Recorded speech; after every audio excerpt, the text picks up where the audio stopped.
Ready? We're ready. Okay.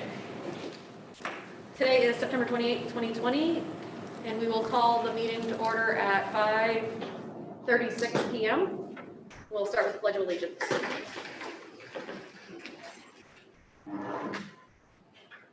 Pledge allegiance to the flag of the United States of America and to the republic for which it stands, one nation, under God, indivisible, with liberty and justice for all.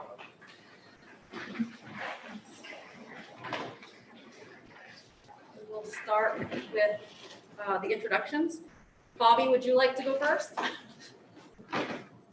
Sure. Bobby Avery, Chief Administrative Officer. Karen Paquette, Assistant Superintendent. Bruce Damon, representing Ward 1 and Facilities Committee. I was in Physical Ward 2. Karen Majoris Collins, Ward 3 and Curriculum Committee. Jake Langley, Superintendent. Megan Parks, at large and chair. Fanny Whitlow, Ward 4, and Chair of Negotiations. Olivia Hawkins, Ward 5. Ron Podman, Ward 6. Felicia Rice, City Council Representative and Parliamentarian. Thank you. Agenda item number 2. Nope. Agenda item number 3, COVID-19 update. Quick update. I know that people are aware that on Friday we became aware of situations that involved 2 of our schools, middle school and Geiger. I want to thank Karen for her lead on some tracing and some messaging around that. We do have some teachers and some students that are quarantined, and we do have a group of students who are remote because of the exposure and the teacher availability due to the exposure. We continue to work through these situations as they come up, and we are operating off of the CDC direct instructions, really. We get on the phone with them. Some of the language has shifted a little bit, and that's okay. It's out of an abundance of caution, and we're following their lead and our knowledge of our district.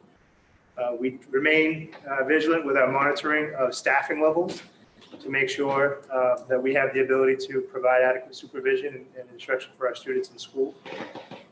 So that's an area that we continue to watch. I met this afternoon with the nurses to talk to them about what do you think you need, how's it going. They expressed that things are going pretty good. They remain busy. One thing that they would ask for is just to remind parents to please screen your children at home. The nurses have had a number of students show up in the first hour of the day with an upset stomach or a sore throat, things of that nature. And those are the things that we really need parents and families to work with us and keep those kids home if they have those symptoms in the morning. So you'll see some more messaging coming out of our office. Just as a reminder, I think people are getting into a routine. We want to make sure that pre-screening is part of their morning routine. And again, that will limit any exposures at the school. We have been staying in communication with other superintendents and the head nurse that works with the DOE. Again, just to keep guiding the process, the decisions, the structures, and to make sure that we're taking that avenue of safety for our kids and for our staff. Any questions, Ms. Wright? So as a person who likes to see things in kind of a data format, Sure. I was wondering, I looked at the LPS website earlier today, and there's the notices from the superintendent about what the cases are and that sort of thing. But I think it might be really helpful, at least for me and maybe other folks, to see how many students are in quarantine, how many staff are in quarantine, how many have recovered, kind of charting over time so that we have a way to look back and assess how we're doing over time. I tried to count it up. It seemed like something like maybe 50 kids and about 15 staff are out at this point, but I think it would be helpful to have an official place to look from this. Yeah, I like that idea, actually. Yeah. And So something of course, with like- the Bates COVID dashboard comes to mind. but- Yeah. So Bates has one that I could probably look at to look at that. Yeah. All right, I'll make a note of that. It just might be helpful for folks to know, and especially if they're going to make a judgment call about their kids coming in or not. Yeah, I like it. Is that something that we can put on our website, like Facebook? Sure, of course. That would be great. Mr. Hoffman? Jake, some inquiries today in terms of as we go on into the future, further incidents happen, so forth. My understanding is nothing, regardless of the number of incidents or number of schools, nothing's really going to change as far as the kids going to school until the governor makes a decision to go and classify the county as red, correct? So I want to say yes to your statement in that if we go from green to yellow in Androscoggin County, it doesn't change the schooling protocols just because. So because we're hybrid and remote, our protocols for schooling would remain the same with that piece of information. I will say that athletics at the high school level will stop in a yellow. That's part of their protocols. But I also want to say that we're going to be hyper vigilant about that because it's a county-based metric. And so if we transition to yellow, it's probably because of something going on not too far away. So we'll be really smart about that. And then I would also say that if we have a number of incidences, either in a single classroom or in multiple classrooms, within a 2-week window is the general guidance right now. It can cause a closure of the school or to have students go remote. For at least initially, everything we're seeing is up to a 2-week window, unless there's new information that comes from that. And so places like McMahon Middle School, Geiger, where over the last 1-week window, we've had somebody test positive, we have to monitor that very closely because even in a 2-week window, let's say 2 more individuals, staff or child, at any of those schools test positive, it changes the metric of what you do, even if the county remains green or yellow. But I think that they're watching those metrics really closely. And I've got to think from what I've seen from the county classifications that we have to be on the bubble right now of being transitioned to yellow. I have not received notice of that at this time, but I certainly think that we have to be close with the uptick in cases in our region to be thinking of that. Question on what you just asked. Is it the governor's office, the CDC, or the DOE that tells us that? So the color code is actually a function of the Department of Education. DOE, okay, thank you. Yeah, but the governor's order, I think, reigns supreme, of course, in our state. But they feed into each other, if you will. The governor, I think, has some say in the CDC as well with what the counties are doing, what they're seeing for an uptake. Mr. Madris-Collins. So first I want to ask a clarifying question with regard to the color-coded guidance that we get from the state level. That is not an instruction for what we have to do, right? It's an outer bound of the riskiest behavior that the state says is allowable. I mean, is that fair to say that if a municipality or a school district felt that the guidance in terms of what they were allowed to do was overly permissive, that it's ultimately up to each individual school unit whether they want to follow the outer bounds of risky behavior tolerated by the state or do something with less risk. Is that right? As a local control state, it would be the school committee and those factors that would make the decision on whether students would be fully remote or maintain this hybrid and remote model. Right. Okay. So as a clarification, if we end up switching to yellow at the state level, then there are boundaries that we cannot exceed. And if we switch to red, obviously we don't have a choice. We have to go remote. But the inverse is not true, that we have the ability to be more health conscious and more risk averse than what the state's recommending for the totality of Maine. And I want to clarify that Superintendent Langless and the administrative team more generally did not make the decision here, that ultimately it's up to the 9 of us on the school committee to have made the decision to send kids back to school. And they're doing their level best to do that in a responsible way. I give them credit, and I give all the credit in the world to our teachers and our staff members for what they're doing. I had hoped that the concerns of folks on this committee who felt that going back to school was an undue risk would be shown to be over exaggerated, that we would successfully do this in a way that we didn't have kids quarantining and we didn't have positive cases popping up in school, that the transmission in the community was in fact lower than feared. But we're 9 days in now in terms of in-person instruction. And by my count, member Ray, we had the 50 students and the 11 staff members, but I may have missed something. And I would just strongly urge my colleagues on this committee who voted to pursue this path to just reflect on it and come to your own conclusions about whether this is working out the way that you had hoped and expected. For my part, I continue to believe that sending the vast majority of the students back in person was a mistake. And I think that we shouldn't be sending students to school if there was a realistic chance, as there is, that doing so will lead to them having close exposure to a confirmed positive COVID-19 case. And, you know, I would point out that in your update, Superintendent Lindless, you referenced the troubles that we've had around getting families to do proper pre-screening at home. I would also point out that it's my understanding the school committee has no authority to require that staff members or students who are experiencing symptoms take a COVID test. And so I'm obviously grateful to the folks who have taken tests, both that have come back negative and the few that have come back positive.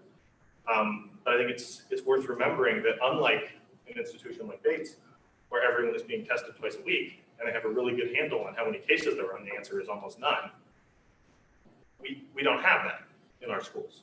You know, the vast majority of students, the vast majority of staff probably never had a COVID test. And so I just, you know, as I see us heading into a period where it's going to be harder for people to distance, where it's going to be more difficult to have people doing things outdoors, and as I see cases ticking up, not only in our own city and our own county, but statewide, I would hope that the folks in this committee who voted to send students back to school will be in a state of continual reflection on whether that remains the right decision in their view. And there's nothing wrong. In fact, there's everything noble about changing your mind based on new information.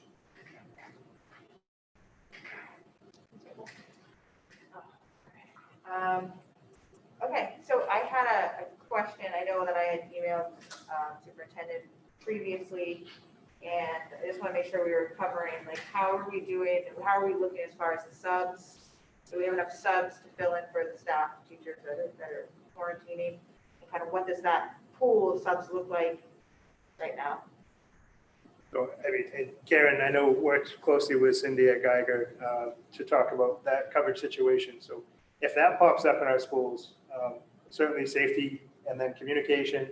And we were fortunate that it was a Friday so that we had some time to look at it and say, okay, what are our staffing levels? Do we have subs? Do we have the ability to cover? Of the teachers who were in close contact, did they feel okay? Were they available to teach remotely and do what they could? So we're constantly assessing that. We do have enough subs currently. Our HR department continues to work on adding subs as they would on any year. We do have enough subs currently. We do have building-based subs, which is something that we're using some of the federal money to support. We have more than we had in the past, which seems to be really helping out to cover up some of those gaps. But certainly there's a threshold, and it's one of the things that I know Karen, Bobby, and I are keeping an eye on. I have a count daily. Bobby's team puts out a report, so I know which people in which buildings are out of work, and it could be for all kinds of reasons. And as we have any of these COVID-related positives, it definitely causes us to look and make sure that we have enough staff in the buildings. It is possible that we come to a point that we're not able to have school in person in the hybrid model at a particular place, even without having an outbreak or even without some of the other conditions that exist.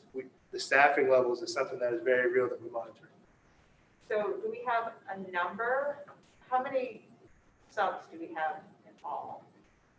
Like building, we don't know that off the top of our heads right now.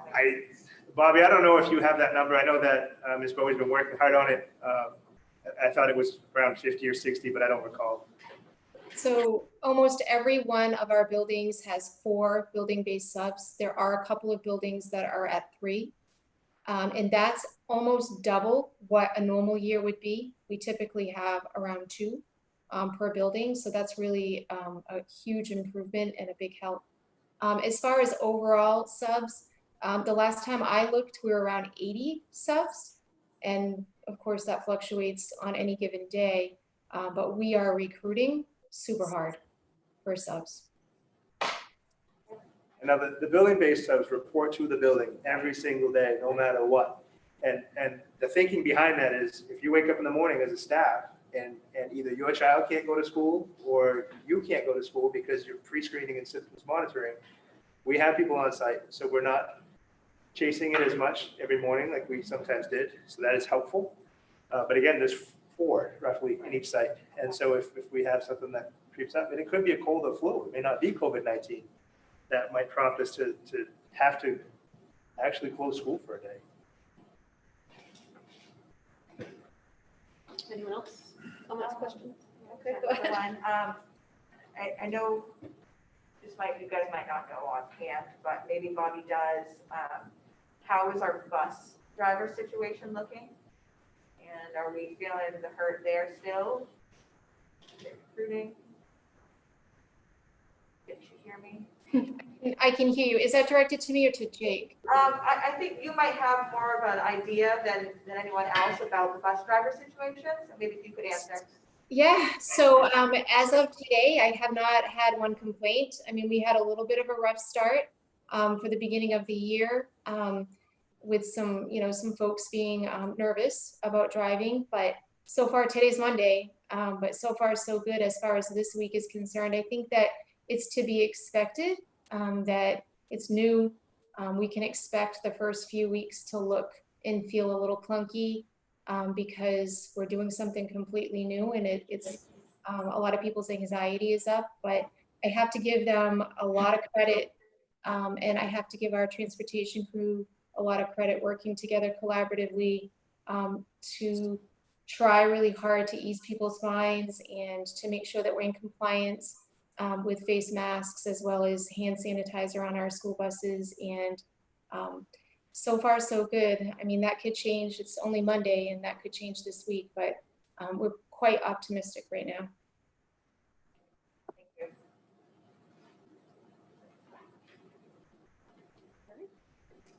Agenda item number 4, the consent agenda. Are there any items that any committee members would like removed from the consent agenda? Hearing no objection, the consent agenda is adopted. Agenda item number 5 is public input. Members of the public may address the school committee for up to 3 minutes on non-agenda items now or on agenda items later. Comments that pertain to staff, personal matters, or student issues should be directed to the superintendent or the appropriate staff member of Lewiston Public Schools. Public comments shall be directed to the school committee and be brief, not repetitive, and related to the matter at hand. Before starting, please state your name and address. Are there any members of the public that would like to speak? Is there anyone online? No, but Dave, I sent you a message. There was someone receiving an error message. Can you check on that for me? Should we wait for that or?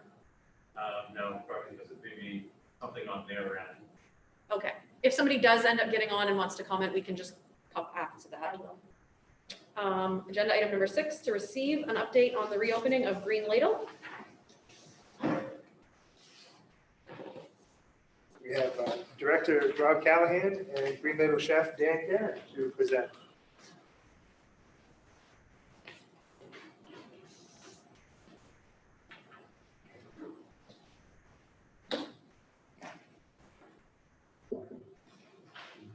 Well, thank you for inviting us here this evening. We hope to update you on the status of Green Ladle operations.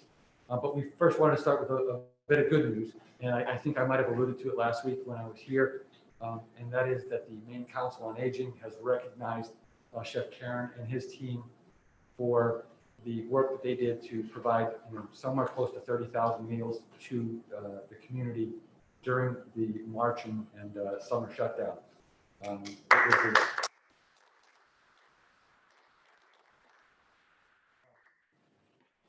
I got a call on a Sunday morning, I'll indulge me briefly, but a call on a Sunday morning, and I see Chef Karen's name, and I said, oh, he's bored. And he said, I've got about $10,000 worth of groceries in the freezer. He said, would you mind if I figured out how to get them cooked up and get them delivered to some folks in the community that may need it. And the next thing you know, we had people that were, be it Geiger Brothers or Interscoggin Bank that were stepping up with checks and looking to help Modern Woodman.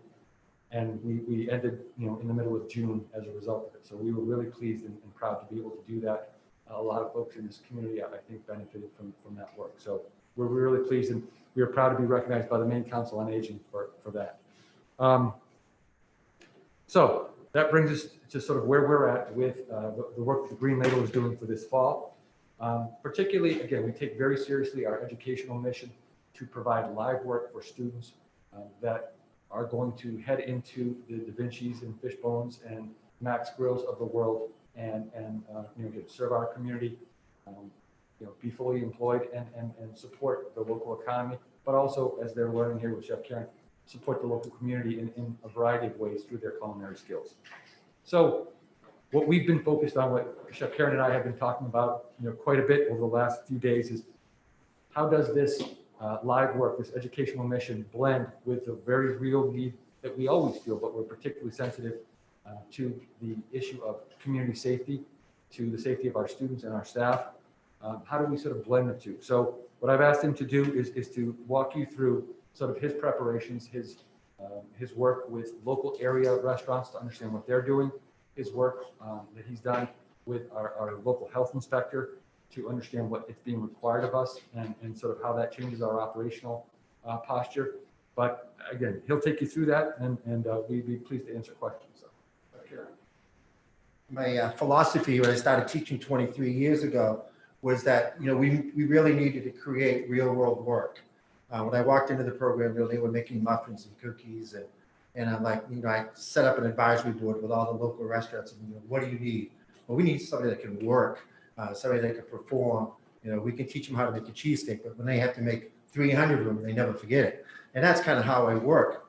So it's extremely important that we open up the Green Ladle. But that being said, Louis LeChance, the health inspector, sat with me, and he gave us a license for only 44 people in that big building. But we do hopefully allow to bring 44 people in the building using, and I gave you a handout, all these precautions, all the typical CDC precautions that we're following in the kitchen and in the dining room. We think that we can serve food safe. We think that we can, move people safely, and we're turning more into a plated meal rather than a buffet, just less handling. The dining room staff would be 2 adults, and there would be 4 kids only, 4 students only in the dining room serving with me, and the rest of the students would stay in the back of the kitchen. And as you can see in the bottom of that list, we follow all CDC guidelines, keeping the students apart. They're all assigned a workstation, which is really new for us. So they're all, they have the same workstation through the whole semester. So we really think we can do this safely and keep the skill level.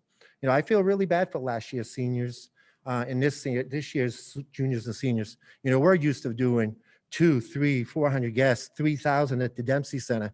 And it's so much, so many soft skills and so many hard skills that you learn when you're performing that way. So we're hoping to just get a piece into that building and able to teach the kids safely and do it that way. So I guess, again, just our approach is going to be very selective about the sort of events that we manage, that people, as you can see, will know up front that we have a space limitation, we'll have menu limitations, and that they, any guest will have very specific requirements about distancing, masking, and so forth. So with that, we would welcome your questions. Go ahead. Oh, Bruce, sorry, So, Mr. Damon. When are you planning on trying to get going again? So, well, I guess I would say that once we feel we have all of these, and again, we're still in the training phase with students, but I would think in the next couple of weeks, the idea is that once we feel we have students in a rhythm, that we would be starting to book some of those selected events that we talked about. Great. Now, we've all seen the food truck, so I guess I'm curious, how that was funded, what do you have plans? But when you open up a can, when you ask me to talk about the food truck, I'm pretty excited about it. We actually raised roughly $85,000 asking the school for no money for this project. Peter Geiger, and I don't want to miss anybody, Peter Geiger from Geiger Brothers, Industarted Bank, Shaw's from Lewiston, Levesque's Organic Farm, Touchette's Insurance, many other donors, small donors. And we're looking at still go up to about 90,000. As you can see, the food truck trailer sits in the schoolyard over there. So it was funded that way. What I want to bring to your attention about the food truck, it's actually not a green laid out trailer food truck. I always call it a food truck, but it's a trailer. It actually is labeled community serving community. It's just an extension of what we did all summer, is how can we give back to the community? So we are going to be doing, once the world gets back to normal, the balloon festival and fairs and festivals and raising money. And all the monies, all the profits will go to food insecurities in our community.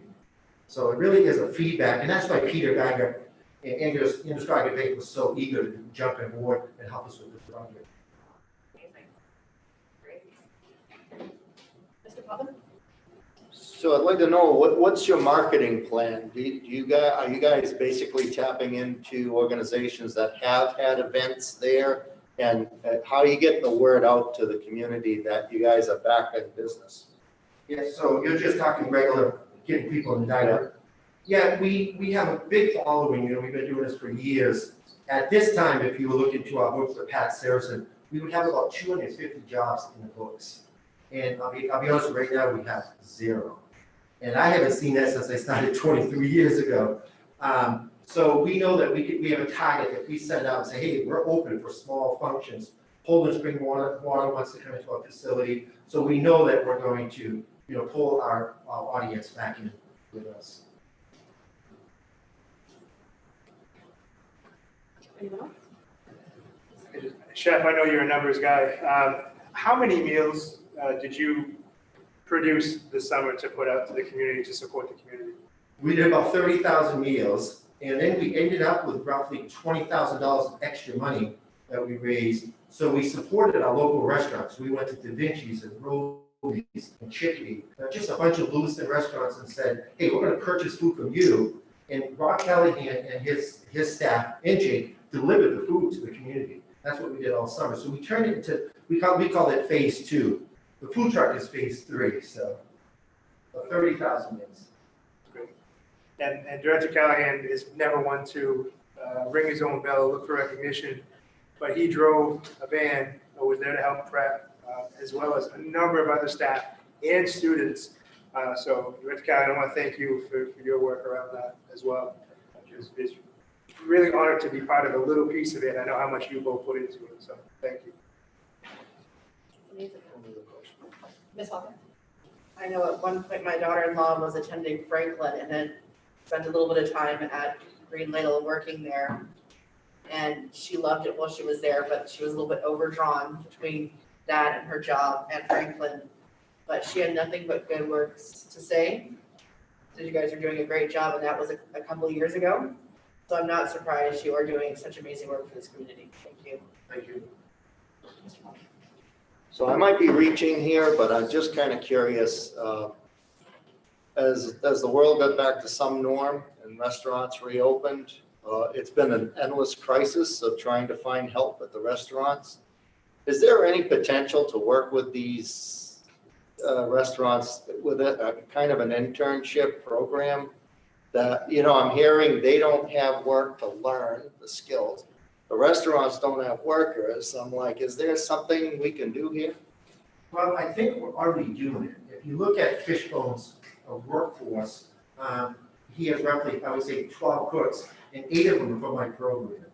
Paul Landry's been a big advocate of the Green Ladle, and he takes my kids on as a salad cook and moves them on. And I've had 2 head chefs from our program at Fishbone's. And we do that with a lot of area restaurants, Da Vinci's. So we already do a lot of that. I would love to start up a day internship where the students are kind of required to go. And I brought this up with Mr. Levesque a few years ago. It just never kind of worked out. But I would love to set up an internship where the kids are required to go work in area restaurants for, let's say, 6 hours a week. And that's where colleges do it, honestly. But we do a lot of that already. And Mr. Poppy, we have a very active advisory, so I think we're very aware of those restaurants that are particularly eager to hire students, for different things. And what we find is that most times, that in a given semester, the majority of the students that we see are employed at one point or another, they'll be moved into that full-time role, or part-time role if they want it. So again, it's something that we use that advisory for. And again, I think that the local area businesses are eager to be part of it for that reason. And Chef, on top of the CDC protocols and the work that you do with students around safety, are you still using ServSafe to certify kids with health and safety protocols for vacation? Yep, all the instructors are ServSafe certified, which is a national accredited company, and it's 3 college credits, and we're doing ServSafe now with the rest of our seniors. So we usually have about 90% of the students and all the staff that are ServSafe certified. Mr. Woodruff-Collins. I wanted to ask about, you made mention of an additional $20,000 that you used to purchase food from local restaurants for distribution. Obviously, many local restaurants are hurting right now and in need of business. I was wondering if you could walk us through what kind of criteria you used to select which restaurants would be hired for that? Well, I'll be honest with you, I started with Da Vinci's. When we started this project, we ran out of food. We had $10,000 worth of groceries in that freezer when I called Rob. We ran out within about 7 days, because the phone was just ringing off the hook. Miss Saracen was there until 8 o'clock at night answering the phone. And, we started off with 80 shut-ins, homebounds, and we ended up with up to 500 within a 2-week period. So Jules from Da Vinci's was our first person, and I want to publicly say, Jules donated, without exaggeration, $20,000 worth of food. He was open up his freezer, said, "Chef, what do you need? And if you don't have enough food, here's some more money." So that's how we started with that, people that donated to us. Then we just kind of looked in the community who supports, who lives in Lewiston. We didn't do the chains, we tried to go with what we call homebound restaurants. I would also say, just to add to that a little bit, the other issue for us was that we were serving midday meals, so that folks that could produce those kind of meals that we could go pick up, to ask for 300 or 400 meals, packages and safely produced, was a strategy for some restaurants that we talked to. So it kind of self-selected into those that they could, and we tried to spread it around so that we had as much impact around the community as we possibly could. Any other questions or comments? Thank you both very much. Agenda item number 7, to receive and appoint a school committee member to attend the virtual MSBA Delegate Assembly for October 30th of 2020. Want to present or? I can, or you can. So the Maine School Board Association has annual events, and one of them is coming right up. And we're asked to send delegates if we wish. I think it's a good cause, a good idea. And that's coming up, and we have to submit our electronic form to have someone be signed up and registered for the event. And so we're looking for someone to be willing to go. Does anyone have interest in being the delegate? And I went last year, because Monique went, but I was kind of like the backup, but she was actually on the board, so she couldn't be there to represent, like, in the audience. I can't say that I'm like wanting to go, but it's definitely an experience, but it's not virtual this year, so I think if anybody's interested, it's something good to sit in on and give us feedback of what they're talking about and, things that are coming up, but. And anyone can attend to observe, and then we have the delegate and we have the alternate delegate just as a backup. But if anyone has any interest at all in being the delegate.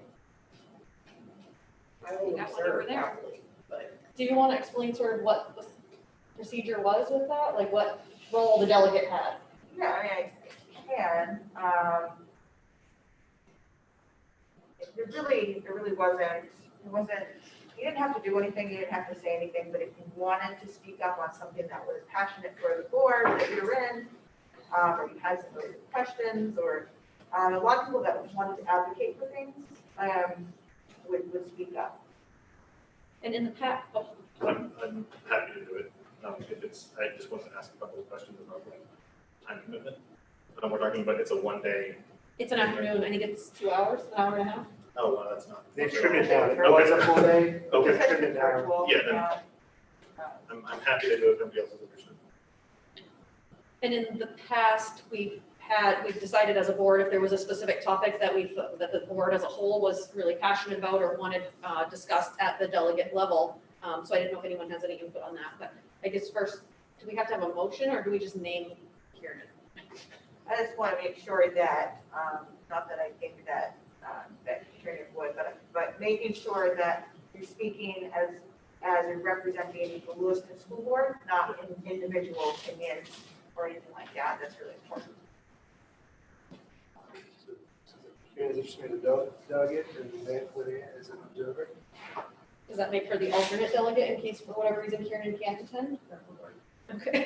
Cool. Can I just ask, we got an email today from MSBA and it listed Monique Roy as still a director at large representing Lewiston region. Yes, she is still in that role. Okay. Until we elect somebody. Does she have? Do we need to replace that role? That's her role outside of, that's her role that she was appointed to from the state level, isn't it? Oh, right, right. That would be right. Augusta. This is listed as Lewiston, which is. She represents Lewiston, Yeah. but it's it's the state level board. She is the Lewiston representative on the state level board. She has been for a few years now. What?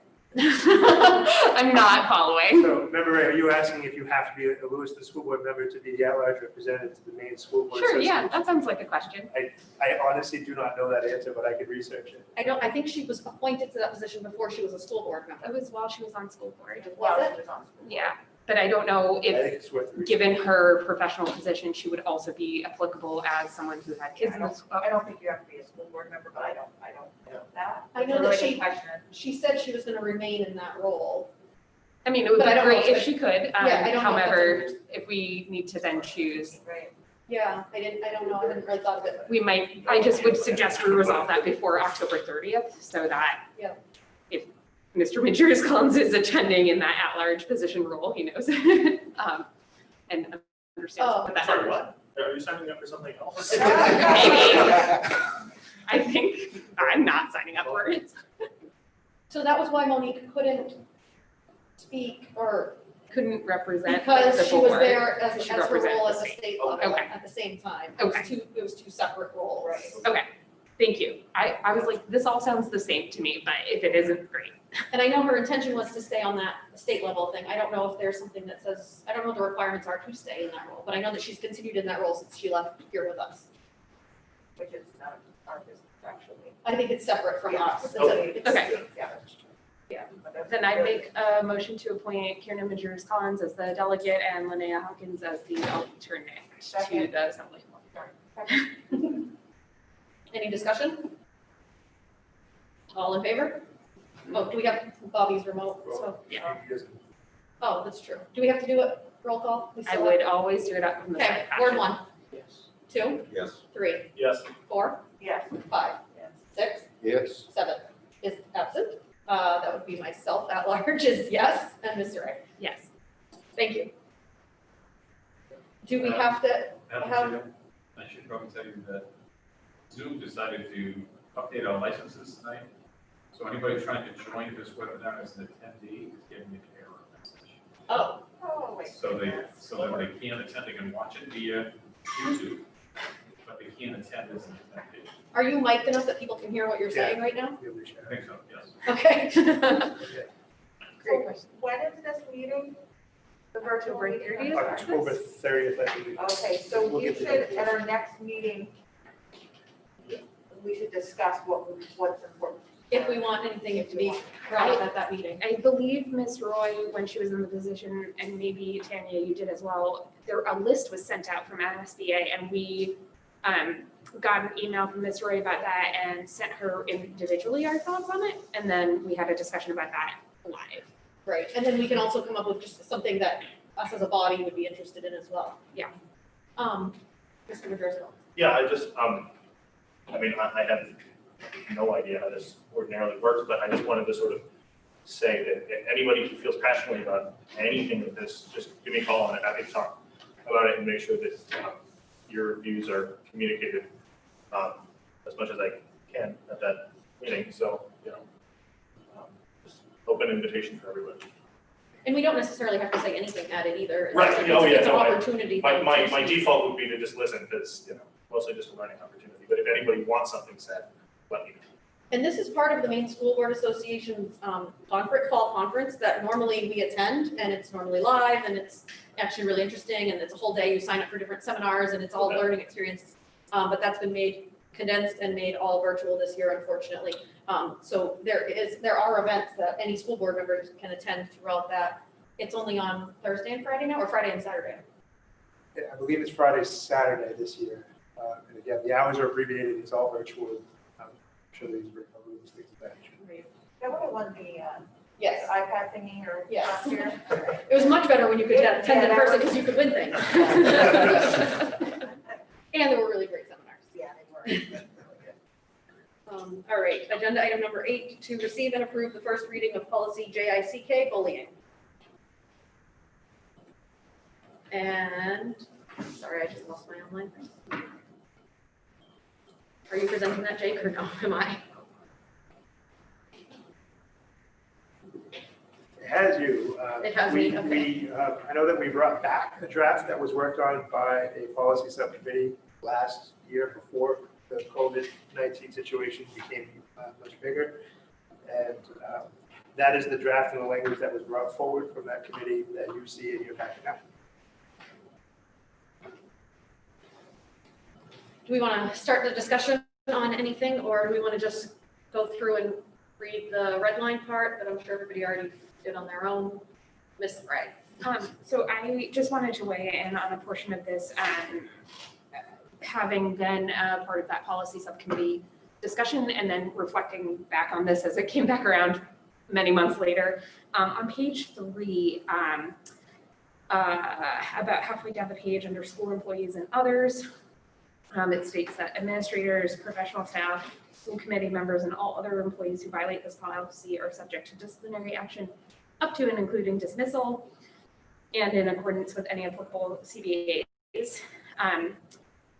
So we had talked about this in another place recently, which is what made me think about it, but school committee members' eligibility cannot be determined by our policy. Eligibility is determined by Lewiston City Charter, which says that there's not effective, I guess dismissal is an odd word to use, but folks cannot be removed from office unless they move, die, resign, conduct a crime of a sexual nature, or are in prison for more than a month, I think are the. A year. Up to A year, excuse me. A crime punishable by up to a year in prison. Right, so like there are very specific parameters set in the city charter, and so creating policy that conflicts with that is giving me a little heartache. So I understand what the effort is to hold us to a standard of ethics as well, but I'm not sure that this is the place that we could do that, since it includes the phrase including dismissal. I think that the line up to and including dismissal, so clearly dismissal wouldn't be an option in that situation, but there are other disciplinary actions that would or could be applicable. What would those be for school committee members? I don't know, but I think that makes it sort of all encompassing, that it's not saying will be dismissal, it's saying that there are options of things that could happen, like censuring, I suppose, would be an option of something that would be up to. Okay, and I'm just gonna bounce this to see if it sticks to anyone, but we have the clause in accordance with any applicable collective bargaining agreements. What if we add contracts and city charter to cover everyone who's not in a CBA and those of us who are elected to these roles? Do I have a hard copy of this? I get it. Can you just say that one more time? And contracts and. Contracts and Lewiston City Charter. So are you saying that school committee members cannot be a part of policy? No, I think they can be in there, but I don't want someone to read this out of context and say, oh, I'm accused of bullying and it's proven to be true, and so I am out. That's not true, because the city charter prescribes the ways in which a person is removed from a seat. So if we reference the city charter, then people will look there and not take it out of context, would be my hope. And so, and I'm not opposed to that, I guess I'm having questions. So don't our policies and procedures and things like that better, like, make it more clear or make more guidelines or restrictions? And is that allowed if we wanted to put that in there? Yeah, so the chain of command, I guess, on it is our procedural rules is our first line, and then we go to procedural rules, and then city charter, and then Robert's rules, if we have a question on a policy. That would be the order that they go in. I might disagree with that and say it goes to charter, procedural rules, and then, because our city charter, back however many years ago, that the municipality kind of divorced from the school department, a lot of the language was stripped out of the charter about our governance. So it just it mostly prescribes eligibility, I think, would be, I hope, is the most accurate way to describe it. So I think the charter and the procedural rules don't always line up in what they're describing. So I would argue city charter and then procedural rules, but I don't know that they talk about the same thing that much. But it just seems weird that we would just accept the charter as like the end all be all if this governs what the school district. So, I don't know. I don't know why it's so unclear. I think it's intentionally that way. Oh, sorry, Mr. Mayor's comments. Yeah, I wanted to sort of chime in on this from a more like a legal looking perspective. And that is to say that if we were to pass policy that was not in accordance with the city charter, that policy would be invalid. So a really extreme example of this would be, we passed a policy that said school committee members are not school committee members for life, right? We couldn't do that. That's not allowed. Good example. So we can pass anything in policy as long as it is not in conflict with the city charter. And so, in the areas where the city charter lays something out, the number of members, the length of their terms, the manner in which they're elected or removed, for example, the stipulation in the city charter that roll call votes are always an option. Those are things we can't modify in policy.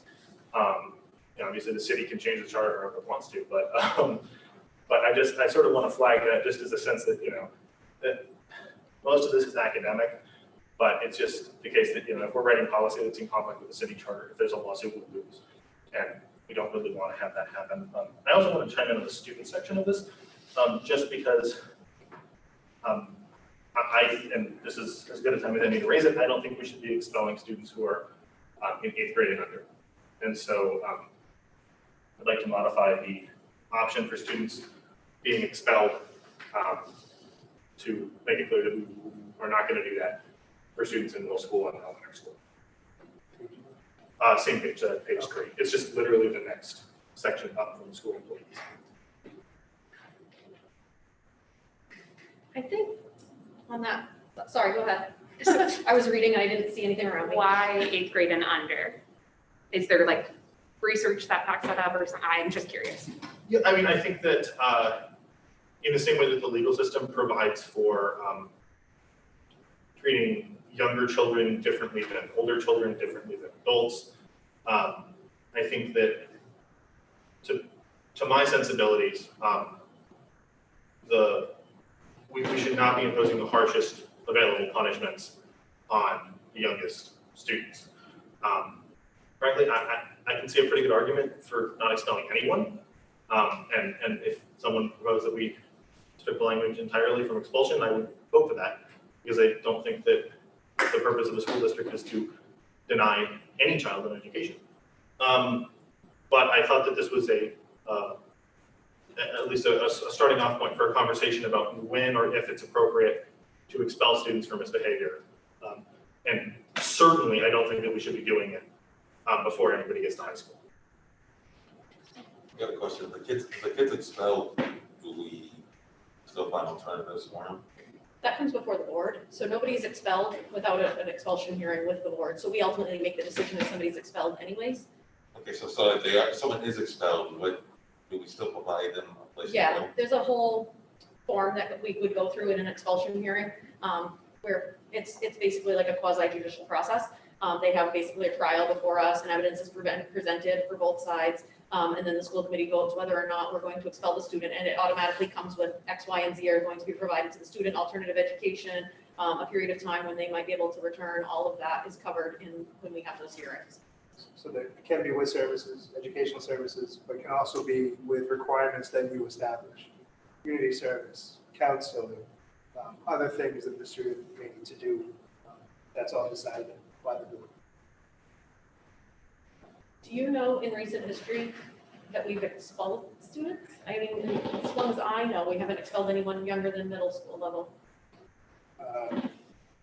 I've only sat in on a handful of expulsion hearings in all of my years in Lewiston. They were pretty severe cases. I know in the last couple of years, it's been pretty limited, I don't want to say if at all, because I think there's been a couple of hearings, but I don't know about kids that were actually expelled in the last couple of years. I would say, just my perspective when reading this, the way it's written, again, it has multiple options that include suspension, expulsion, the graduated consequences, including alternative discipline. And so the red lines in here, when I made these notes at the meeting that we had back in February or March, I didn't think that these were going to be used at a later time. These were just notes I was making. And we had a form, I'm not sure if you remember what it was, but we had a form of recommended language to put in. So where it says things like restorative practices here as implemented, we had language on another form to insert there. And I think that would be inserting details there of like what we're doing for alternative discipline. And I think that would be appropriate to work in there, but eliminating the option to expel somebody, I don't know that there's ever, and I think there's very rarely an opportunity to expel a student that's appropriate.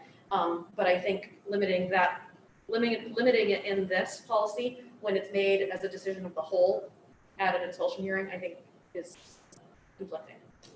So I think that this school committee would be likely to exercise good judgment in any kind of hearing like that.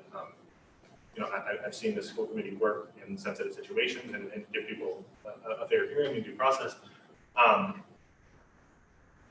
But the nature of policy is that it's not only what we're working under, but it's also what any subsequent school committee is working under. And This will change and just, oh, never mind, this is the policy, never mind, go ahead. so, yeah. Procedure that changes in January. So and I understand that if the school committee really wanted to expel someone who was in third grade for bullying, they could go and they could change the policy and then they could, do it. But to my mind, I think it is more important to take something off the books as an option if folks think that it's too severe, then it shouldn't be an option.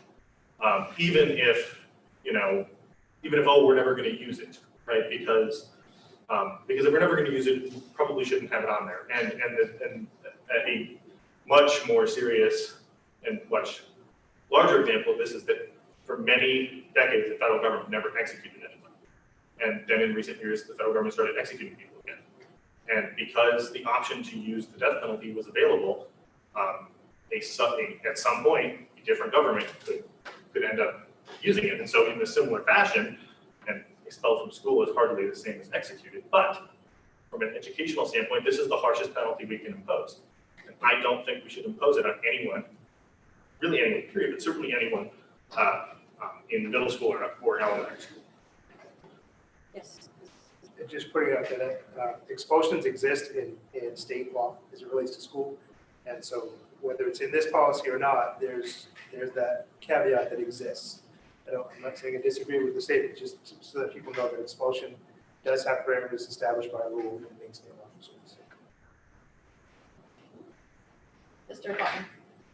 So I would advocate to keep the language as is, on three different perspectives. One, as a person that was bullied in school back in the day, some of my worst bullying incidents were the 5th, 6th, and 7th grade.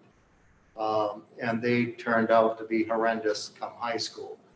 And if something was addressed at the 5th, 6th, 7th grade, I think maybe things or actions would be different. Second, serving in the other communities, I was alarmed at the number of middle schoolers that we expelled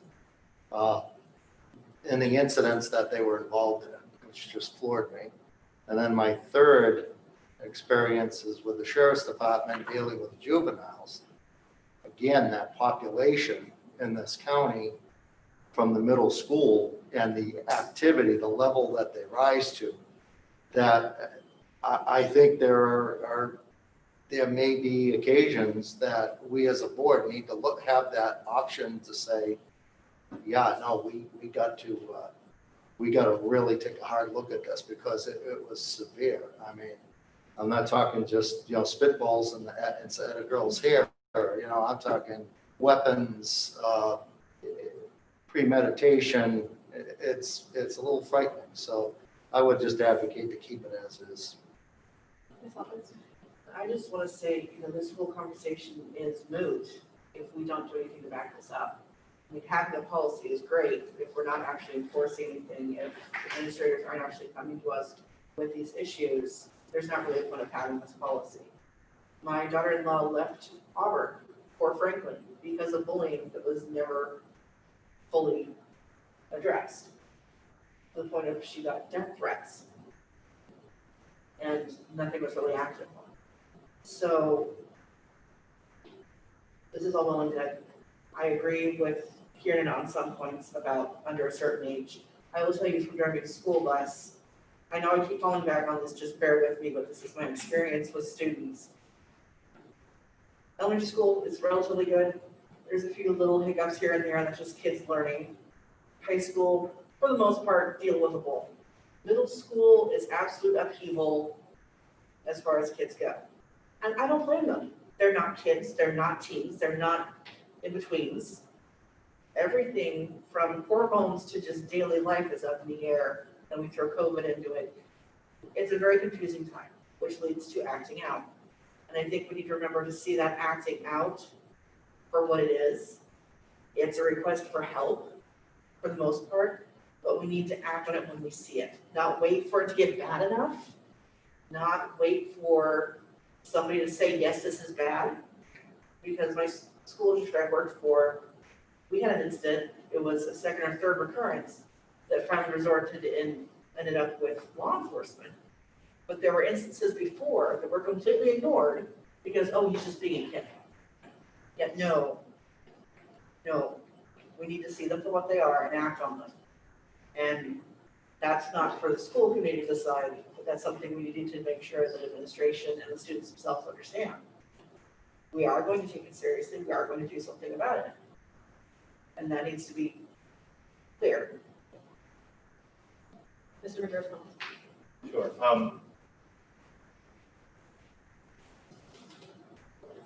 In this conversation, I don't want anyone to feel as though I don't know the severity of the issue we're dealing with.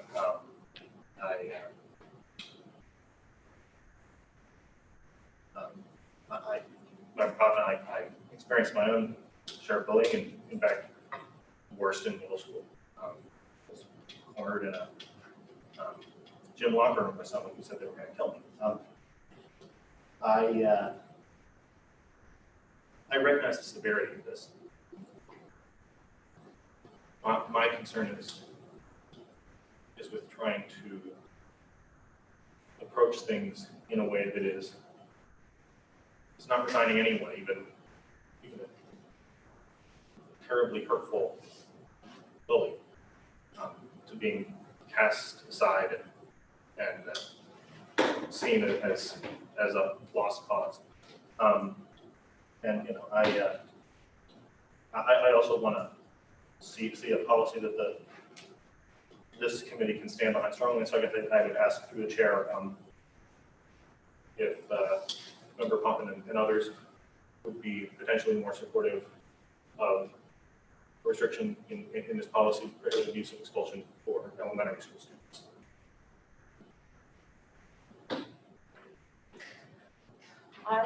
I'm not in favor of tying the administrator's hands and our hands for in any way that would not protect the other students in our school. So I would, I'm not going to go in favor of any type of wording that would say otherwise. I'm trying to look up JKE, and for some reason my computer is not allowing me to. Because if you look at the reference in the end of this policy that we're talking about right now, it cross-references JKE, which is the expulsion of students. And so I wanted to see what the language was in that one. I don't know if somebody else can open it, but it's not letting me open it for some reason.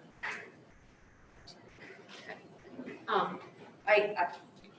Out of respect for the things that Member Majoris Collins is saying, I definitely think that we have some discipline policies that need to be revised, and we need to adjust the levels of discipline that we're giving at various educational levels. I think that that's part of the whole restorative approach that we want to take with most public schools, and I think that that's definitely the direction we want to go in. I just don't know if the bullying policy is where we want to start softening those rules.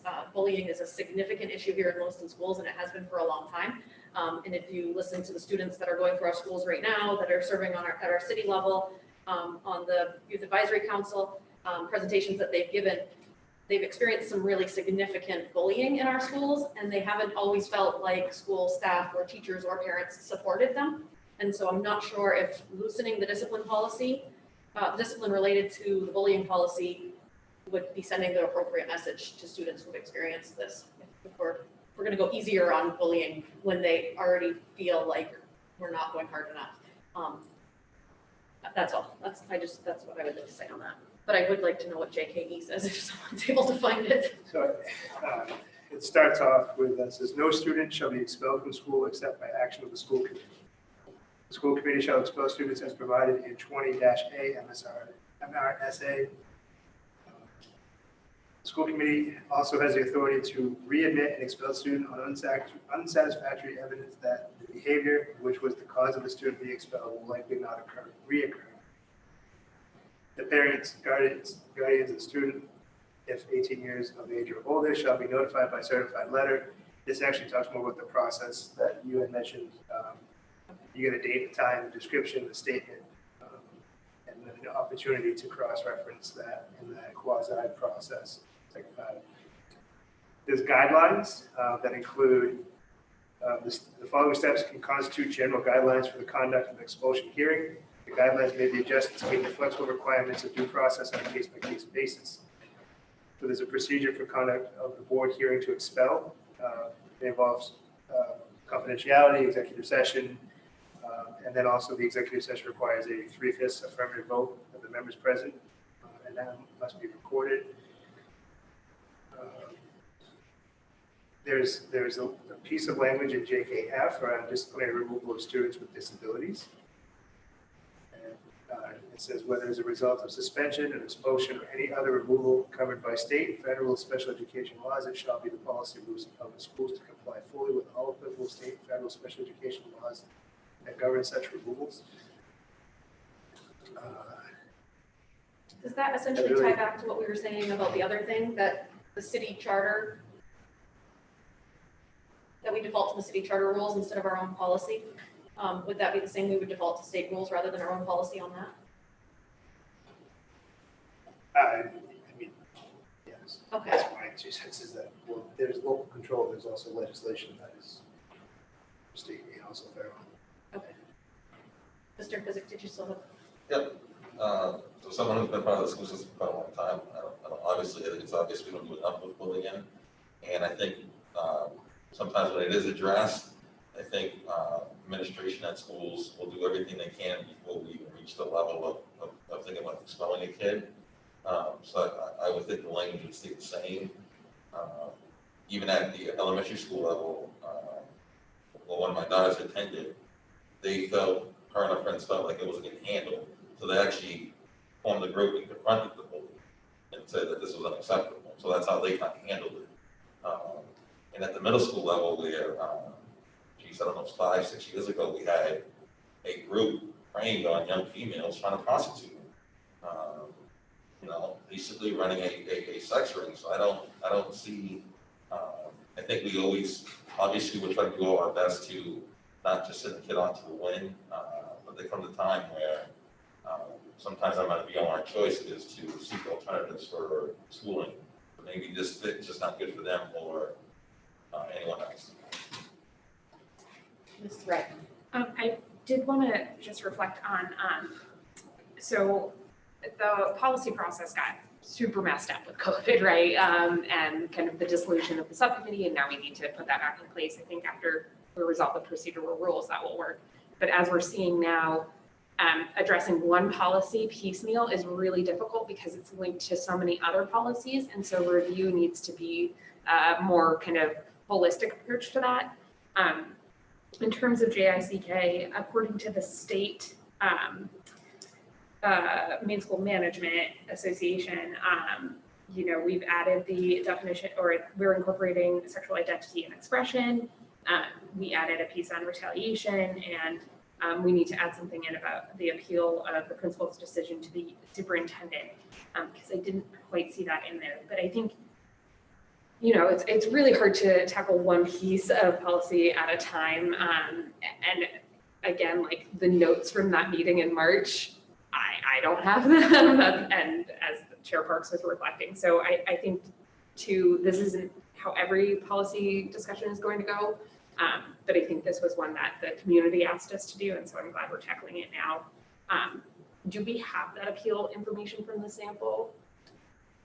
So Sue had sent it to us. I had talked to Sue about finding it, and I think we were still looking for it, because Sue had been the one that printed it out for us for that meeting. So at some point, she received it. And it was from the NSBA, not Maine. It was from the National School Board Association that we had gotten that alternative language from. Yeah, I have MSBA documents if that's helpful. Does that have any of the additional language on it? Because there was supposed to be language from NSBA for disseminating the policy also. And I know we had it at that meeting. Oh, yeah, I've got that. And do I have appeals? Oh, we need to choose a day for appeals.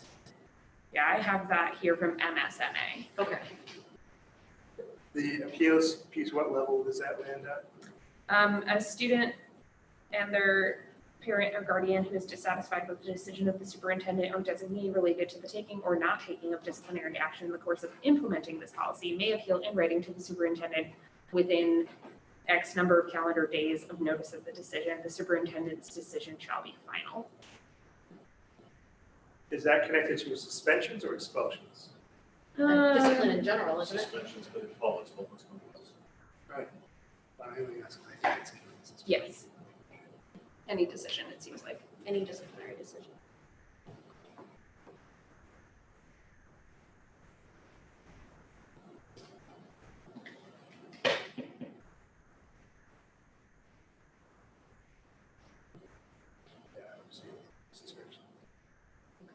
Mr. Poppin. So I make a motion to accept as presented with the additional adjustments that have been stated to the superintendent. the appeal process. Yes. So, Any other pieces? so there's already, or no, in here, add appeal information from the sample provided. So you're saying you're making a motion to approve it as it is on our screen in front of us? Well, isn't that the piece that you just brought up the change? No, I think we're still talking about the changes that Kieran was proposing, aren't we? No? Have a clarification. Yes. Regardless of this, we're still looking at the second reading. Right, this is the first reading And, only, yes. and for the second reading, presumably we'll have a cleaned up copy that is, this is what is. Everything's plugged in where it's supposed to be plugged in. Right, so it doesn't break my heart to go forward like that. So I guess, I mean, the motion is on the table, and I don't know if there's a second. Is there a second? I just wanted to clarify the motion, because I don't know. Are you saying that you're motioning that we approve the first reading as it is in front of us. With As it the is in information front of plugged us. in where it needs to be plugged in. With the information plugged in that we talked about. Okay. Is there a second? So as written, as we'll add the appeal language. And then we'll get rid of all the modifying stuff. And add what? Contracts and The language we discussed earlier. Is that correct? Is that what your motion is? And I Okay, would is there a second second for that motion? Yes, second. Okay, any discussion, Mr. Madeira's comments? So, I generally support this, and obviously we'll see what it looks like on the second reading. But I am gonna return one more time to the subject of appropriate use of expulsions. The reality is that if you think that we should not be expelling students of a certain age, regardless of what they do, then that necessarily means that it needs to include bullying or any other piece of the policy manual that comes before us and refers to expulsion. So I would offer an amendment to move, let's see if the school committee is willing to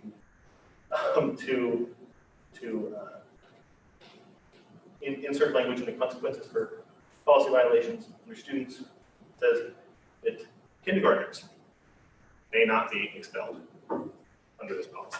Is there a second on that amendment? Do we need a second on that amendment? Yes. Yeah. Is there a second on that amendment? Ms. Ray said the first amendment. The first. I would second the amendment, but I don't know if it's allowable. I mean, like, as Superintendent Langlis was saying, the state has set those standards for up to what action folks can take. And of course, I'm interested in moving folks from a punitive system into a restorative system, but I don't, I mean, I seconded it, but. Mr. Richards, comments? So the clarification for Member Ray on that, and this is sort of falling into, as I mentioned earlier, the state can set outer bounds of what is required or permissible, what a school district is allowed to suspend or expel someone for in state law. And it can also set rules that say what we must expel someone for under state law. Although, given the world in which we are operating, any expulsion comes before us, and we have to proactively vote for it.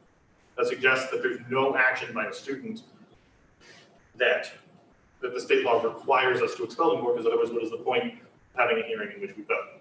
So presumably there is state law boundaries saying, you know, if you fail to turn in your homework on time, a school district is not allowed to expel you. But in this particular instance, because we are the final arbiters outside of appeals to the court system of whether or not a student is expelled and under what conditions, we are allowed to preemptively say in policy, we are not going to expel a student for X thing, or a student of X age, or a student with X, conditions on their circumstances. And so functionally, this is no different than saying it's a preemptive rejection, that if under the extraordinary circumstance that someone came to the school committee with a request to expel a kindergartner for bullying, we wouldn't take the hearing because we've already had it in policy that we don't do that. And so that's ultimately what I'm suggesting here. And this is mostly just a test to see if people are willing at any age to rule out expulsion. Hawkins, I apologize. I understand the spirit of discussion. My concern is we're walking very close to almost looking like favoritism for a certain age group, which could come around the wrong, I don't see it ever happening, but if something did happen, someone could say, well, they're just automatically assuming because they're a certain age that they can't. We've got to be careful. Yeah, I just want to know, have you had, with Kieran, have you had any conversations with teachers, parents, somebody that's saying that we need to change the age of this bullying, of the kids bullying? I mean, I haven't had anybody come up to me or I haven't heard anything, so I'm wondering why we're putting so much emphasis on this, and and spending so much time on that aspect during this meeting when we could be going on to other things that might be more important. So I really want to hear if you've had these conversations. Yes. Yes, I have had numerous conversations with folks in this community, students, family members, I think some school staff as well, but it sort of blends together, to suggest that Lewiston is dramatically over harsh with its discipline. And I have gotten numerous requests to scale back or eliminate the use of expulsions under any circumstances, with this particular focus on younger students. And so, yes, this is an outgrowth of a genuine organic demand that I've received from folks who think that our school system is way too hard on kids. We suspend and expel kids way too often. And that's what this is. The policy that's in front of us is bullying, but it's not specific to bullying. It's our general use of discipline. And this is what's in front of us right now. And if the chairman will indulge me, I want to address Member Whitlow's, my apologies, Hawkins, I'm so sorry. Member Hawkins' comments.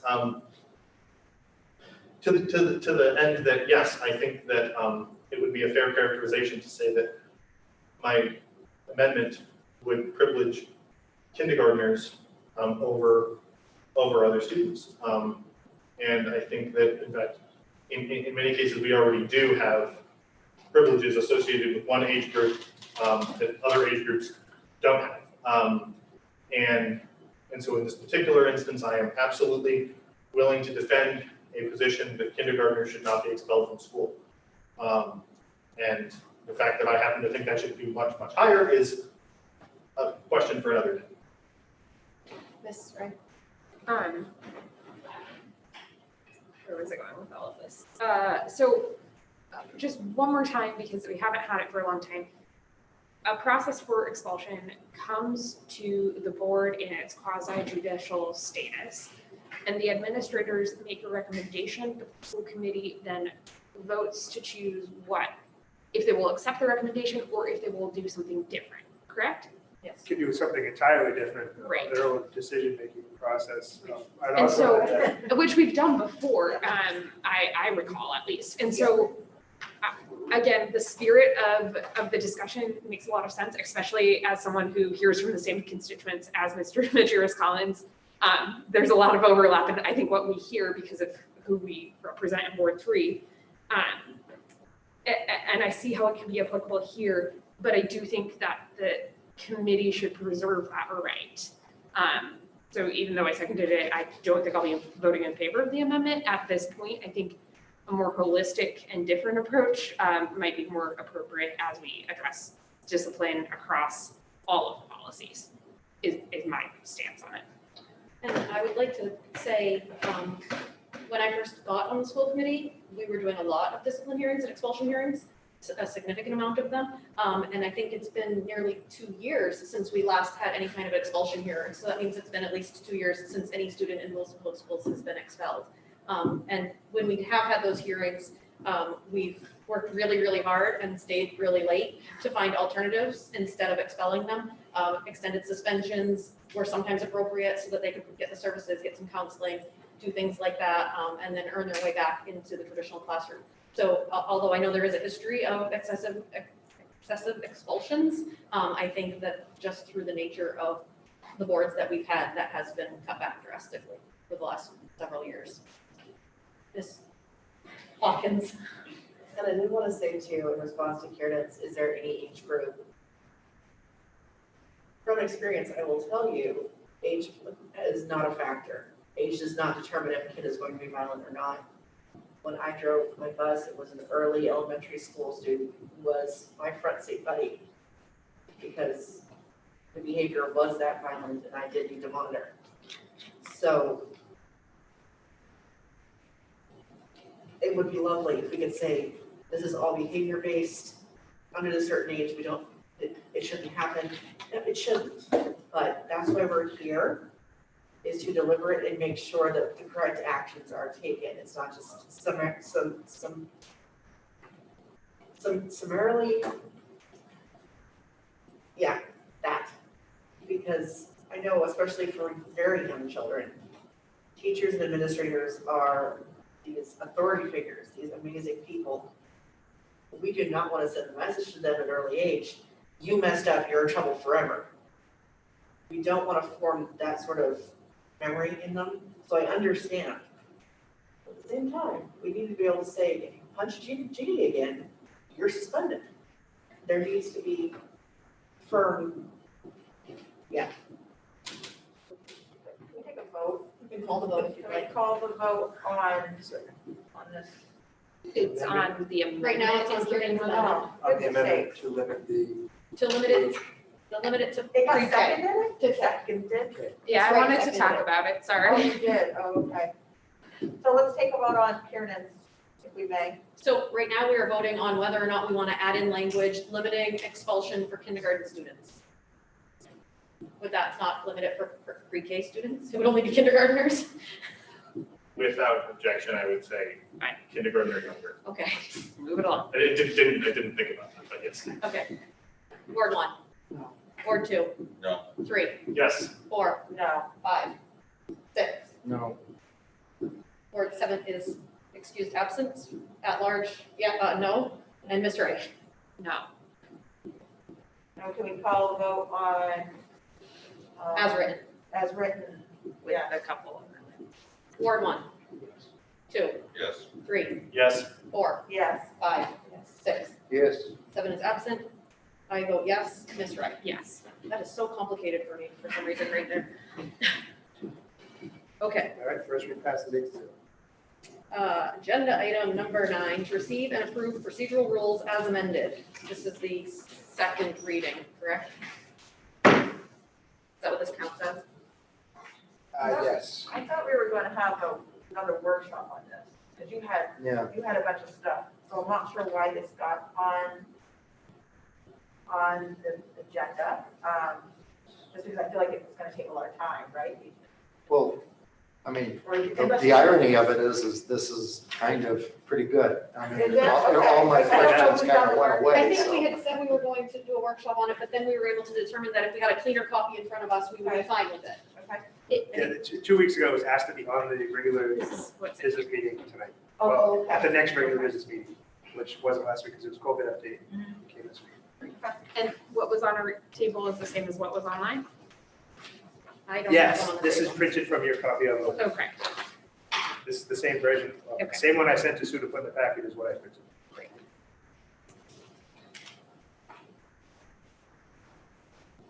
Motion to accept as whole the entire presentation of the procedural policy rules. Do we have a second? Yes. Who said that? Mr. Damon? Any discussion? Mr. Maduris Collins? Yes, like Member Potvin, I really have very few, if any, objections to this. I do want to raise a question for the parliamentarian on number 16, Yeah. associated with declaring a school committee vacant. And this seems like a very fair, reasonable process that's written into these rules that I would be entirely in support of. But my question is whether this is the appropriate purview of the school committee, and if this process would stand up in a contested question about whether a vacancy had actually occurred, and under the city charter, if who was responsible for declaring a vacancy. Okay, I would, so this is suspect to me, but that doesn't mean it's invalid and throw it out, the baby out with the bathwater here. But I think the effort was to try to clarify for the chair, and in the absence of the chair or the vice chair, what is appropriate to be excused. Is that correct? Yes. Okay. It then goes further to try to talk about a vacancy occurring, which I believe is the purview of the city charter in terms of eligibility. And so that would trump anything in procedural rules. And just as a reference point for the city council, which similarly follows the charter and then a set of procedural rules, there is no clause or mechanism talking about how to declare a vacancy. It is just if those conditions that we talked about earlier, moves, dies, resigns, sexual crime of a sexual nature, and felony over a year, that is where that criteria is defined. And so I will not be supporting this if this clause remains as is, because that would be my interpretation. And I believe the city clerk would agree with that based on preliminary conversation we had. And where did this language come from? We have a number of sources. Okay. Between the edits and the notes and the other resources, I don't know that I can say it specifically. I did reference the charter and that was a part of some of the language, so it could be that it just needs a little tweak. Right. I know that in having gone through the procedure of somebody missing several meetings and having a vacancy declared, the process that we went through at that time was, it was discussed with the board, and then there was a vote whether or not to declare it a vacancy. And then once the board had declared it a vacancy, that's when the mayor stepped in to take over for his part as defined in the charter. But it did lie with the school committee to make that decision first, to vote whether or not all members wanted it to be declared a vacancy or not. Mr. Madeiras-Collins. I have a suggested tweak here to perhaps address member raised concerns. And that would be just to change this section 16 from language about a vacancy to language about determining excused and unexcused absences, which does strike me as more in the purview of the school committee, squarely in the purview of the school committee chair, and the chair has expressed in the past that she would be looking for guidance on what constituted a vacancy so that decision did not solely lie with the chair, which is reasonable perspective. So I guess my suggestion would be that we strike the language, we strike the first sentence that the school committee can declare a school committee vacancy, colon, and then we leave the next paragraph, which refers to absences. Then we strike the language about conditions of a vacancy, Wait. which would be Conditions of a vacancy? It goes to action. The action when a member is absent without excuse. You want to jump beyond that? so I want to strike from the school committee shall take the following all the way through until we should keep F, subsection F, which talks about the reasons for an absence and what would constitute an excused or unexcused absence. So basically just striking the language from this that refers to declaring a vacancy and some process for that and all of that, just because what it sounds like is, and I think this is a very fair process. It just doesn't seem like it's necessarily in the purview of the school. So the charter does not determine the procedure, it just determines what results in a vacancy. It doesn't determine the procedure to get there. So this in no way circumvents or undermines the charter, because the charter simply says if somebody misses three unexcused meetings, that they'll be removed. So, and this outlines the policy for us on how to get to that. So I think that these things run parallel, they don't overlap. This isn't changing anything in that still stays the same. That still, it even says in D or E, in accordance with the charter. So this just sort of firms up the language for us, for our procedures. It is our procedural rules. So it establishes a procedure for how we would determine a vacancy before it goes to the charter language of replacing the person. And that's what the charter dictates, is that part of it. Ms. Whitlow. Thank you. And I definitely think that this is in our purview. I think that as elected officials onto this board, we have 9 members who make up this board, and when we have to have the ability, right, to say this isn't working because now we've only got 8 people, most meetings. I mean, there has to be we have to be able to decide. It has to be a process. That's right. I get that, I do, but like personal responsibility is enforced through the election process, in my opinion. And so I do think, you suggested striking more than I would. But the part I would keep is, after 2 consecutive unexcused absences from regular meetings, the members notified that a 3rd consecutive would would result in a vacancy. It just does. We don't have the authority to declare it or not. But we do. We have the authority on excused or unexcused, I think. And I think that falls to the chair. And if the chair has a conflict, then that can come to the whole board. But I think as soon as you reach 3 unexcused, it's a vacancy. It just is. So I think that this creates a safety. So regardless of who's sitting here as chair, if somebody misses 3 meetings, the chair can then say whether or not those are excused or unexcused. And then that person alone holds the authority to go to the mayor and say, this person has vacated their seat. This sets something in place that if I come in and I say, Joe Smith has missed 3 meetings and I determined that they're unexcused and now we're replacing Joe Smith, that means the rest of you have no say in that. But this makes a process. This puts a procedure in place where it has to be a discussion with the group, and then the group has to determine whether or not those meetings were actually excused or unexcused, and whether or not that person should be replaced or not. I think that this puts checks and balances in place and that's the purpose of our procedural rules, is to keep us doing what we're supposed to be doing and keeping us being appropriate and fair. And I think that this spells out a process that keeps it fair. Ms. Ray? I don't know if my hand was up first on this one, but I will continue to advocate that. I think if we want to put checks and balances on excused and unexcused, then it should be a vote of the board every time. And that way, I just think the person in that position, if I really hated Joe Smith and I went and I drained his gas tank one week and he missed a meeting, and then the next week I slashed his tires, and then the next week I don't know, released squirrels in his home. Like,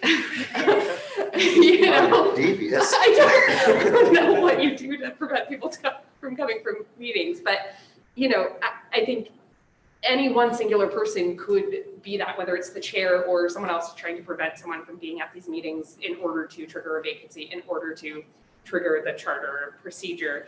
I think if that's what we're trying to do, I think we should take it to the level before that, because I do not think we can weigh in on other people's eligibility. I think we could weigh in on absences excused or not. Mr. Majors-Collins. I quite like Member Ray's suggestion that this shift to a board vote on whether an absence is excused or unexcused. If that's what folks support, and I would support that. Yeah, again, I don't think this is an unfair process. I just, a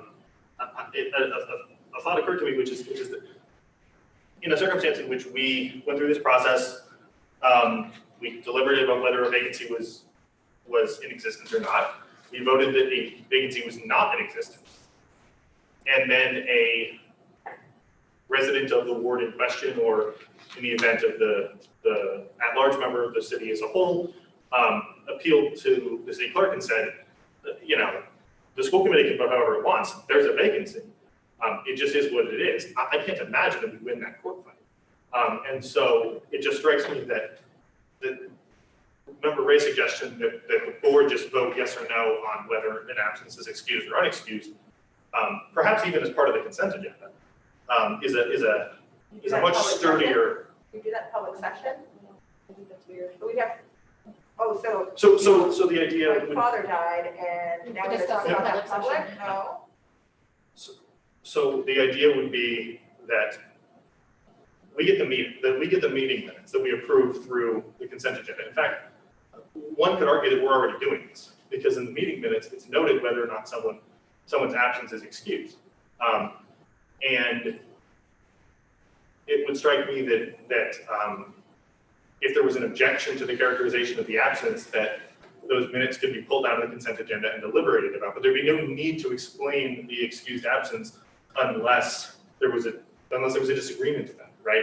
So if someone's father died and they were excused, no one would raise that question. It's just, if their father died and the chair said, I don't care, it's still unexcused because, I couldn't get to your tires this week.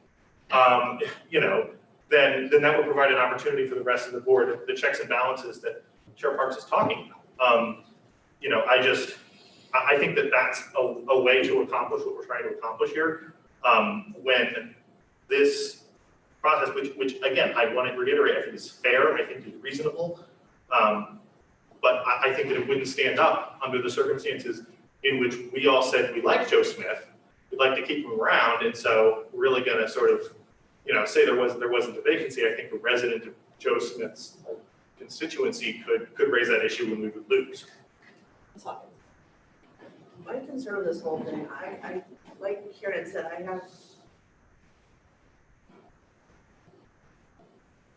I've heard of, okay, so we can't see what other people are thinking, the reasoning behind they do what they do.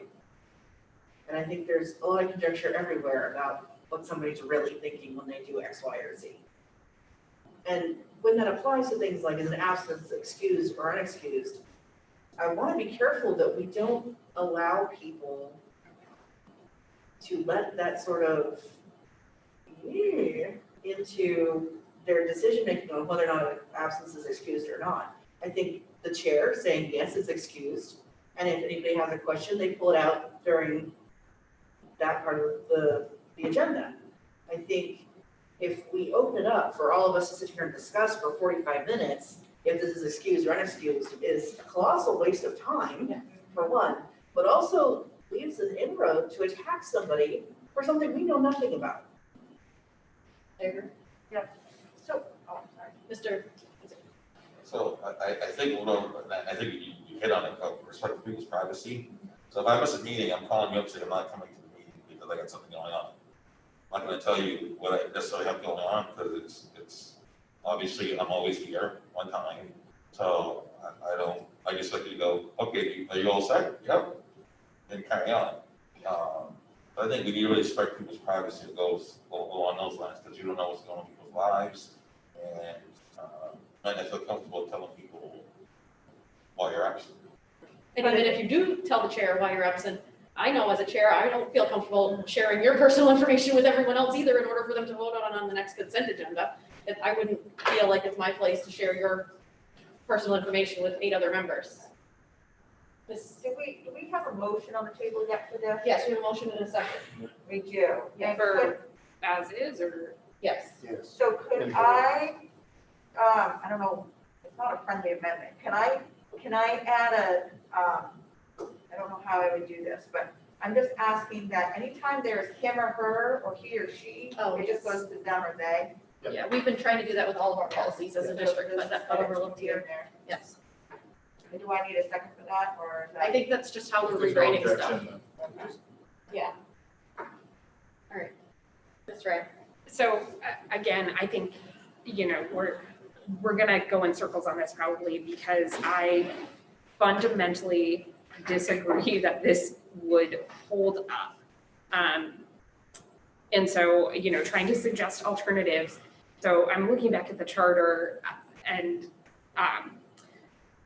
so in terms of excusal from a meeting, from a regular meeting, it in charter says by the chair, or in the case of the chair, by the board. And so I think we could expand that to the whole board, but I think, in charter, the chair isn't given a ton of things that they can do, but calling the meeting to order, facilitating the meetings, and deeming absences excused seem to be the power of the chair in charter. And so I will continuously advocate that we do that, or that we bring the decision to the whole board. And I mean, we are public officials, we are accountable to the public, and I get no one wants their business being made public in that way. And so we would have to do it privately or share that information differently. But if we're attempting to get to the fairness of that, we cannot do it at the vacancy spot, in my opinion. That is not going to hold muster. I'm not sure what we're really afraid of here, but I'd like to have a vote. Can we call a vote on this? I object to that. I also object to that. Okay.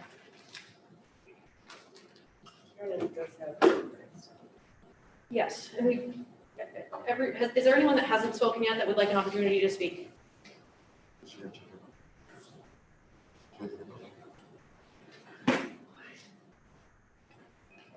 The rules on calling the vote. Is there a second on calling the vote, I guess? Is the Second. first? Okay, And there's no discussion on calling the vote. So Ward 1, would you like to call the vote? 2, Yes. 3, No. 4, Yes. 5. Do you want us to vote on it or do you want to just for further discussion? Okay. Yes. Ward 7 is absent, Ward at large, yes, and Ms. Ray. No. And that passes. No. Has to be 2/3. 5-3.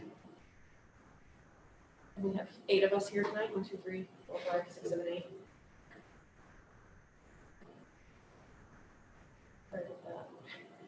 I'm trying to do math. Is that not 2/3?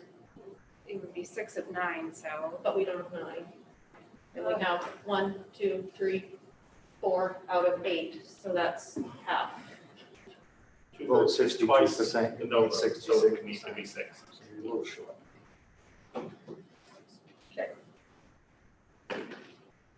And then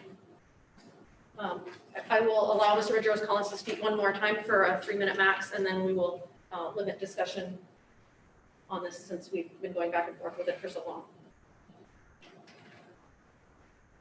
I would like to make a motion that we strike all of point 16 and replace it with the following. That in the event that a member objects to the chair's characterization of an absence as unexcused, they may appeal that decision to the board. Second. So if even, we can make another motion if we have another motion on the table. It's an amendment by You didn't substitution. say amendment, that's why I. Yes, it's an amendment, yes, by substitution. We have a main motion, and any motion made now should be a subsidiary motion, so.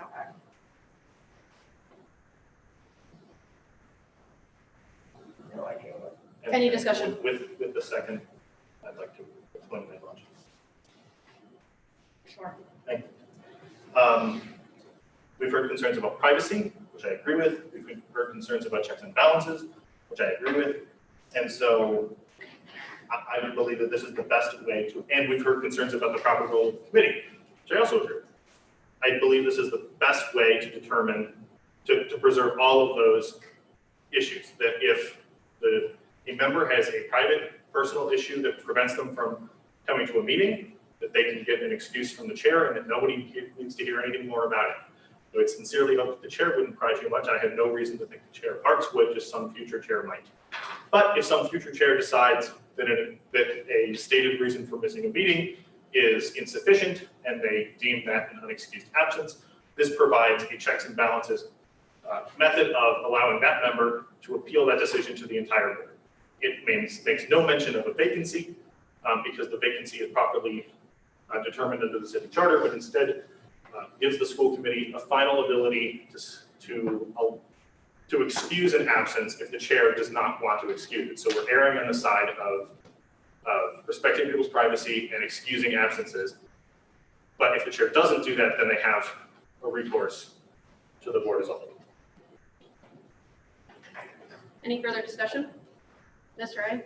I just, I understand that we're getting very detailed and we are discussing the same things over and over again, but I think that is because they are critically important for how this committee does its work and how it interprets state law, city law, or city charter, and the seriousness of this. And I think it's a great point that it's been brought up that, you know, having these questions, because the positions we've been appointed and elected to are incredibly serious. And I think in the past, some folks have abused their seat at this table, and obviously that is really unfortunate. But again, I will be supporting this amendment because I do not believe it is within our purview to declare a school committee vacancy on our own, even if it has been done in the past.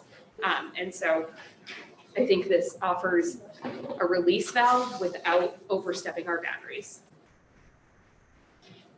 Any other discussion?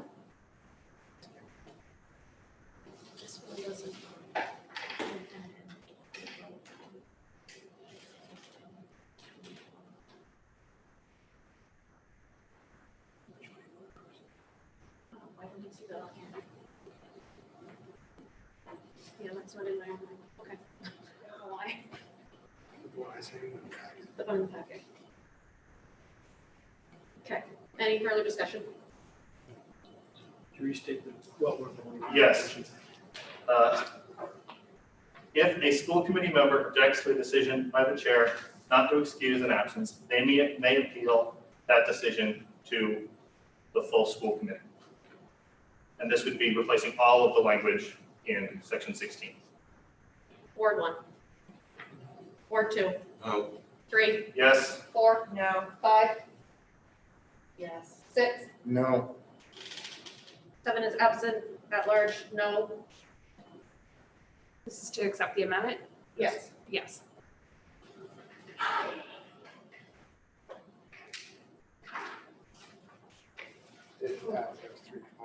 So the motion fails. So can we go ahead and vote on the original motion? Are you calling the vote I again? am calling the vote. Ward 1?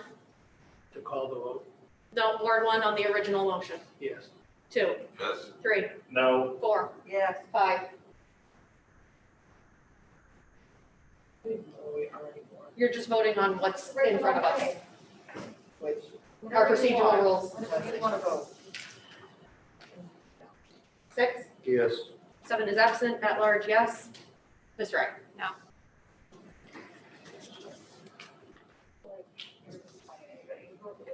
I abstain anyway.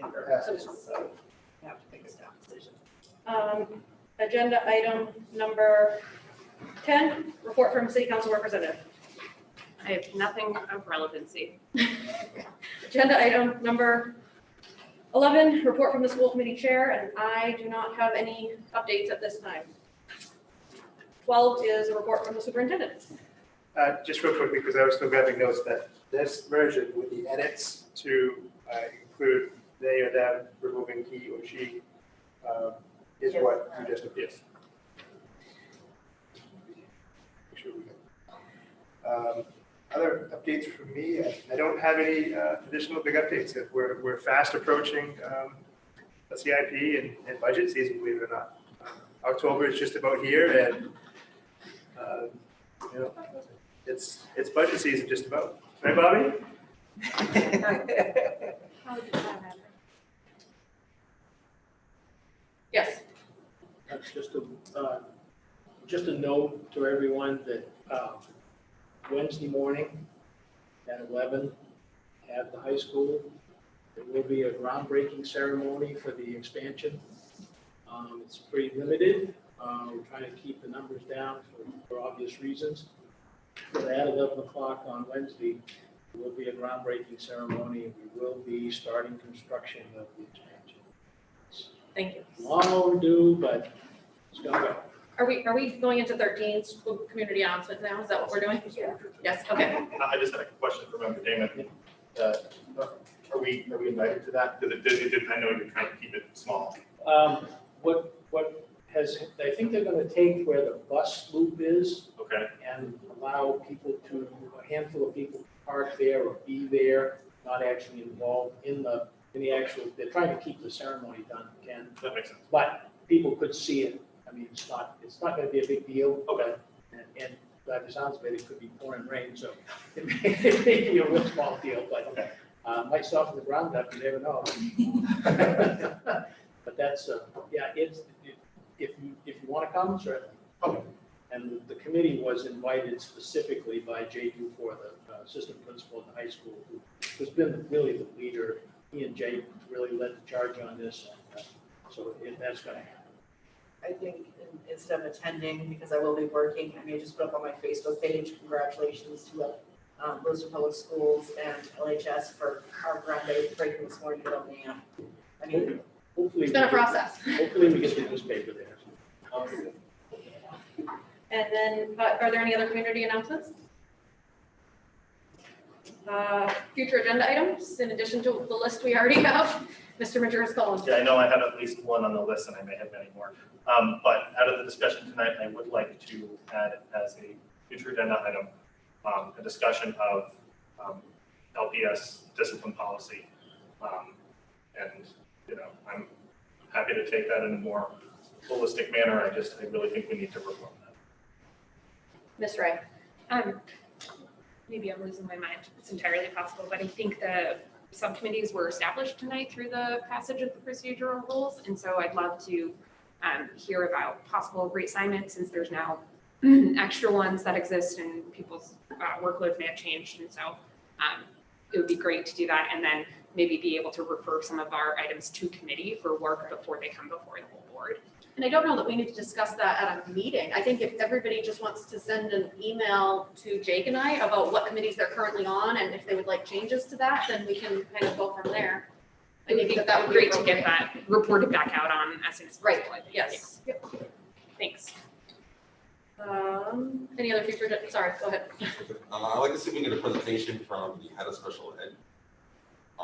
Since we've basically got a report of a massive failure with special ed in our school system, and my understanding is that the head of special ed has been the leader of special ed for quite some time.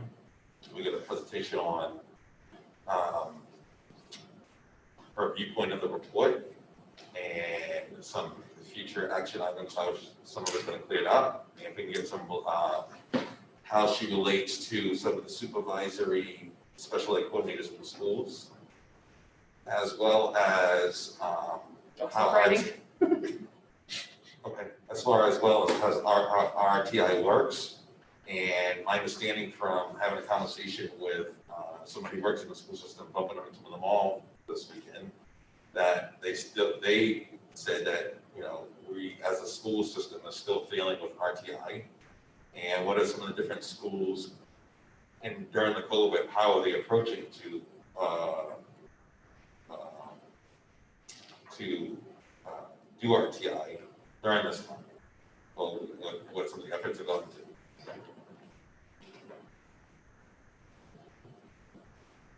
Got all that? Okay. Any other future agenda items? Mr. Butler? Just really quickly, you can add it to the budget piece. I really do want to see the numbers for the COVID fund, what we've spent it on, what we're going to be spending on, the piece that's expiring December 30th, and then what's our plan for what's after that, the CARES Act money, you know, for in the future. I like to just stay on top of that, just because I really hate the idea of us showing up one meeting. Next week it's expired. No, by the way, we didn't spend $2 million, you know, so I just kind of want to stay on top of that. Just in public session, I think I'd like to just say something real quick about that the state announced over the last few days, increasing that fund line to districts, but to date have yet to move the date of expenditure. And the requirements around expending those funds by December 30th, having it on site in use is a real challenge. And we're building some strategy around it. Thank you. Before we move on to adjourn, I just want to like to suspend the rules to add executive session. Second. Any discussion? There's no discussion. Ward 1?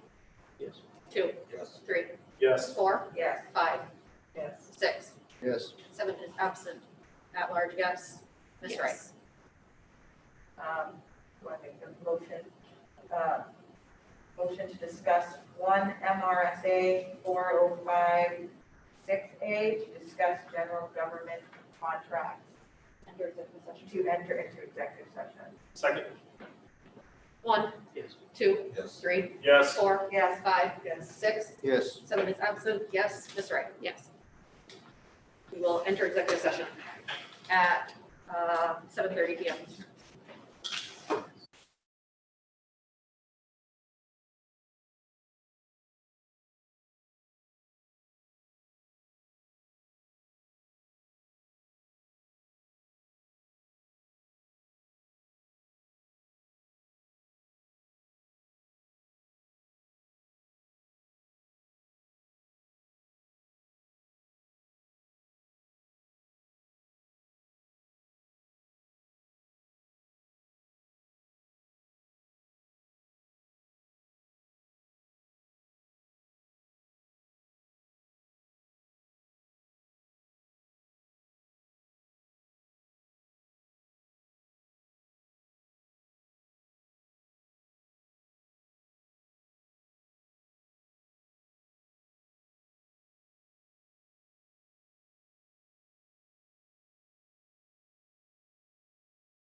adjourn. Second.